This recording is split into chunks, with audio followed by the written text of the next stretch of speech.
Nous avons vu le Seigneur.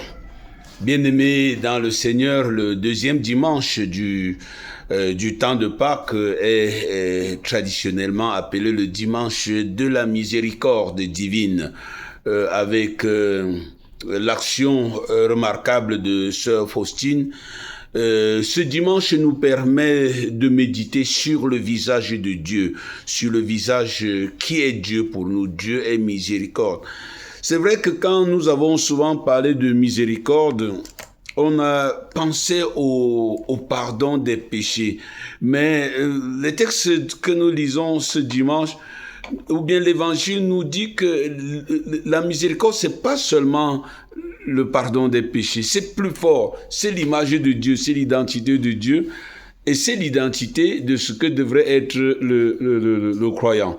Dans le sens où Jésus dit « Soyez miséricordieux comme votre Père Céleste est miséricordieux ». Et voilà.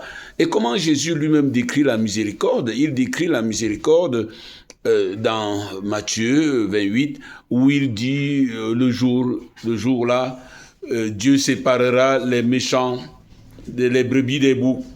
Il dira aux brebis, venez, car j'ai eu faim, vous m'avez donné à... Donc, la miséricorde, c'est des comportements. La miséricorde de Dieu, c'est des comportements. Donc, quand on dit soyez miséricordieux, c'est que nous devons, comme le Père Céleste est miséricordieux, ça veut dire que nous sommes invités à développer les comportements du Père Céleste. Donc, ce dimanche, une des choses qui nous frappe, qui me frappe particulièrement, je la trouve dans la première lecture, le livre des Actes des Apôtres. C'est vrai que c'est le dimanche de Thomas, mais dans le livre des Actes des Apôtres, on dit tous les croyants étaient unis d'un même cœur et ils vivaient ensemble, ils se réunissant sous le portique de Salomon. Et le peuple faisait leur éloge. Dans un autre texte, on disait, ils avaient la faveur du peuple. Voyez comment en peu de mots, on nous parle d'une communauté qui vit de la miséricorde. Aujourd'hui, nous avons de plus en plus de chrétiens qui se sentent tellement mal, qui ne parlent pas de leur communauté. Ce qui frappe dans l'évangile, c'est quoi? Les gens sont contents de dire, les apôtres sont contents de dire, nous avons vu le Seigneur, Christ est ressuscité. Et nous avons de moins en moins de chrétiens qui parlent positivement de leur communauté. Ce sont des saboteurs de leur communauté.